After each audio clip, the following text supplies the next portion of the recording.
Netflix gave us a couple of action movies recently, Extraction and Six Underground. Both are mediocre. Sadly, this movie is even worse. The movie is dull. Even an axe-swinging Charlize Theron struggles to give much life into this comic book riff, a derivative fantasy actioner so laggy it puts you right off to sleep. Not even Theron can save an action movie crying out for a comic touch to match the silliness of its premise.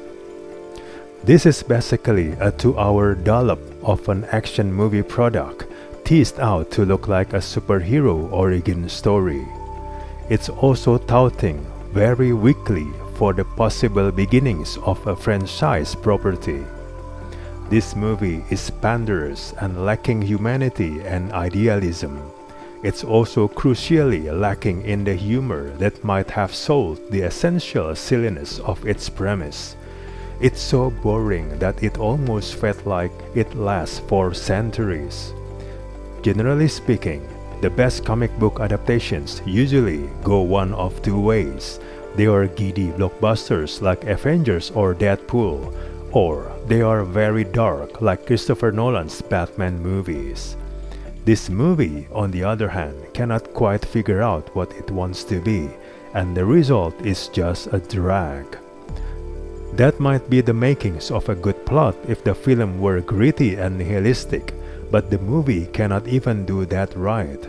It's a tonal hodgepodge that never manages to commit to a consistent aesthetic. For example, medieval scenes and historical references clash with clumsy hyper-modern song placements. The group talk gloomily about how God does not exist, then moments later offer platitudes about how everything happens for a reason. They come packing machine guns but then sometimes choose to fight with a corny battle axe. Well, the result is widely unstylish, somehow combining scenes of gore with the tone of young adult fiction. Even half-decent performances from a talented cast cannot make it all seem coherent. But what ultimately sinks this movie is that it's boring, laggy, and dull. With a runtime of 124 minutes, it's moving its way slowly toward an anticlimactic finale, barely developing any characters along the way. Don't waste your time watching this movie.